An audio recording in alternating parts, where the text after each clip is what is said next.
चाका वही चल रहा हूँ। तो और फिर जहाज से जाके नहीं नेक्स्ट सैटरडे डन। अच्छा। वो टाइम से कि जो इंतजाम करने वाला वो फिर भाव का भी इंतजाम करेगा, सोने का भी इंतजाम करेगा, मैं तो ये जानता हूँ। अच्छा मसरूर भाई, एक चीज़ और बताएं। अब आप तो बड़े शाहजी के साथ थे और उस वक्त से अब तक पढ़ते आ रहे हैं, और आपकी तो ट्रेनिंग कह लें या आदत कह लें ऐसी है कि आप खाने पीने से लेके टाइम से लेके हर चीज़ में इतनी उम्र रिस्ट्रिक्ट रहे हैं।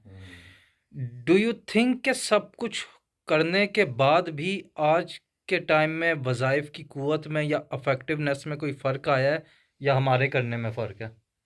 अगर सेम चीज़ें कर ली जाएं, वजीफ मतलब टाइम, खाना, हर चीज़ की रिस्ट्रिक्शन आज के दौर में अगर कोई उसी तरह करता है जैसे बड़े शाहजी ने बताया, तो क्या वही इफेक्टिवनेस रहेगी या नहीं?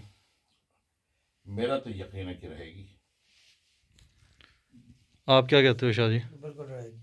सेम। का नाम तो वही है ना भाई। अगर उतनी प्रॉम्प्टनेस से अगर आज भी कोई कर ले तो हम्म। रहेगी। यही तभी तो मैं तुम लोग कह रहा हूँ यार, तुम लोग तो 32 34 36 की उम्र है, अभी कर लो ताकि आदत बन जाए। देखो मैं इसका समझाऊं,